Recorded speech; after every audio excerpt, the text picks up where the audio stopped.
you will never be fully healed. And the only thing that trying to heal yourself is doing right now is putting more and more power and energy into the idea that you're broken, there's something wrong with you, and that you need to be fixed. If you're feeling completely burned out by healing right now, overwhelmed even at the prospect and idea of how much you have to heal and how you're even going to find all of those things and how you're even going to achieve all of that healing, this perspective is going to finally make so much of what's happened in your life make sense and show you how to break out of the healing trap and reclaim your life.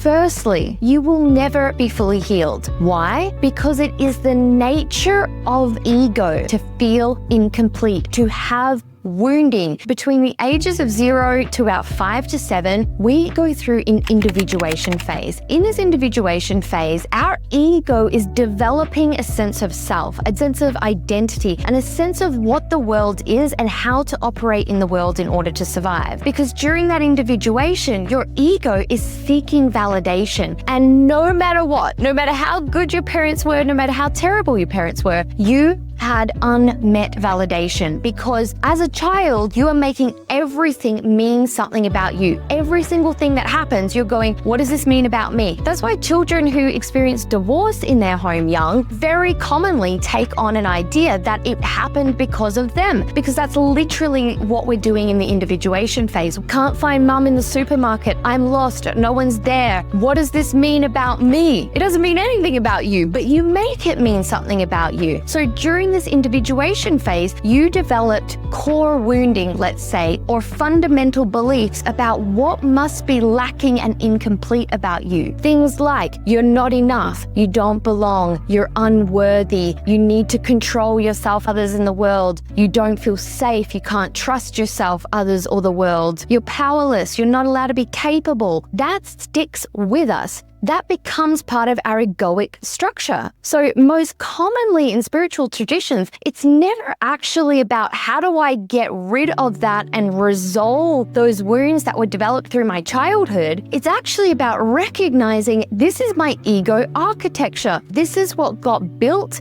and then calcified, set in stone during my individuation phase. What your job actually is to do is to wake up from believing that's true. Wake up when your brain starts telling you, oh my God, my offer's not selling because I don't belong and everyone must realize and see and sense that I don't belong in the world. I better go and hide. This is what you need to wake up from in the moment. Or if you have stories about money and how you can't make money, people won't pay you for what you do. That's all meaning making through the lens of your ego. This is why most personal development is so toxic.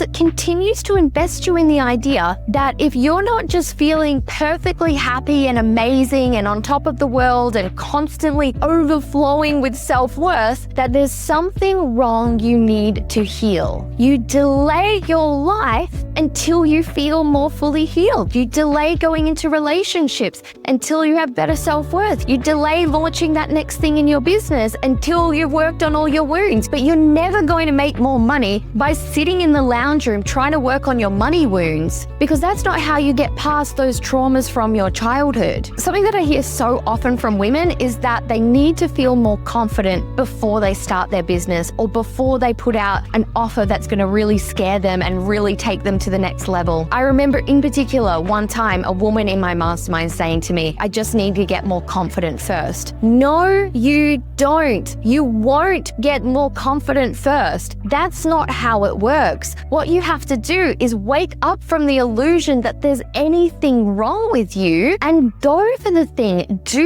the thing. That's where confidence gets built. That's actually where a sense of worthiness gets built. That's where a grounding in the truth of who you really are gets built, not in believing you have wounds you need to fix first, so then you go and try to fix those wounds and then those wounds arise again, and so then you think you failed at healing those wounds and there must be something even more more wrong, fucked up, and broken about you. And so you definitely can't start the thing. Look at that. You erode your self-worth more and more and more through that process. You feel more and more unworthy, or you feel more and more like you don't belong, or you feel more and more unlovable. The perpetual need to heal is the perpetual investment in the fact that there's something wrong with you that needs to be fixed. And the level of stress this puts on your system is completely counterproductive and burns you out. Now, I'm not saying there aren't things that you are doing in your life unconsciously as a result of these childhood traumas that are holding you back from your full potential, from earning money from your gifts, and from living the life that you want to live. But what I'm saying is, coming at it from the angle that there's something wrong with you that you need to resolve and fix first before you can live, before you can create, is the mentality that makes you trapped in those very limiting beliefs, in those very traumas.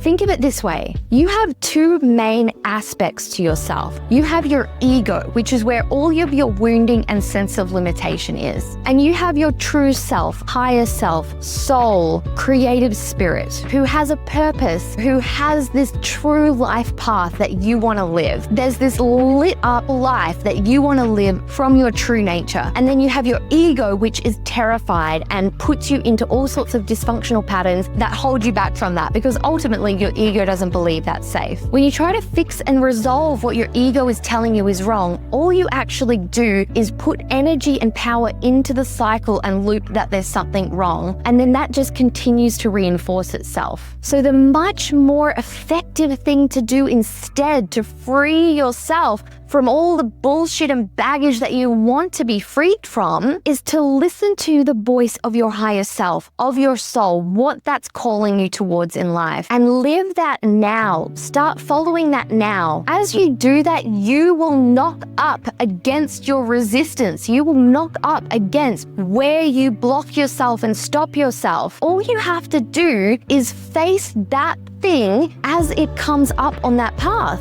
And the facing of that thing is not healing, fixing, and resolving something. It's waking up from the lie your brain is telling you that's causing the dysfunction and stopping you from moving forward. Because your wounds and your traumas are just lies of self-limitation about yourself. They're not real. They're you projecting the lens of your past onto what's happening now. All you need to do as you encounter the resistance and the blocks of following your true path is dig in deep. What's going on? What's the story my brain is telling me? What's the emotion? What does that compel me to do? Because that's my pattern right over there. And wake up from it. That's when your perspective opens and you see that you have a choice where you never saw a choice because all you saw was the meaning you made. But when you wake up from it and you realize this is not true, this is not what's happening, I have a choice here, you suddenly see the choices.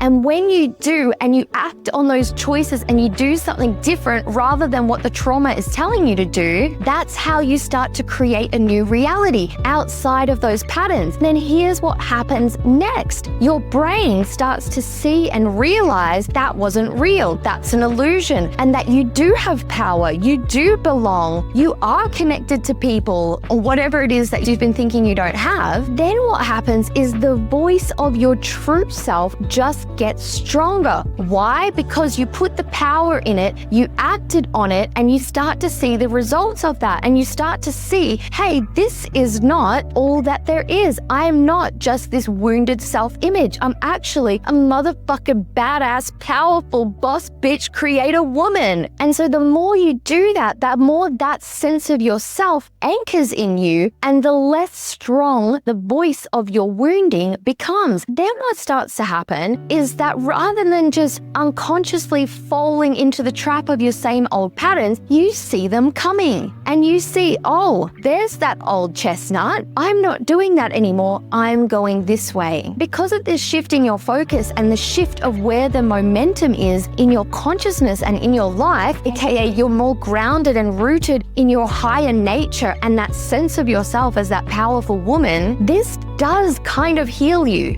It doesn't heal you because those those wounds go away and become fully resolved. It heals you because you're less identified with them, less gripped by them, less overtaken by them in the moment. But I'm going to be real with you. As you keep following that path, you're going to keep pushing the edges of your comfort zone. And every time you really level up in that, so far out of what you've experienced before in your life, it is going to ring alarm bells to your ego. And so those same old wounds will get triggered again. Self-mastery comes in your ability to see and meet those wounds and triggers as they come up. When you really go next level again, it triggers your ego and that shit comes up as if you never worked on it before. It's your job then, again, in that moment, to meet it as it's happening and wake up from the illusion. Honestly, this is what so much of my work is about. How to have self-mastery over that process as a woman, because as women,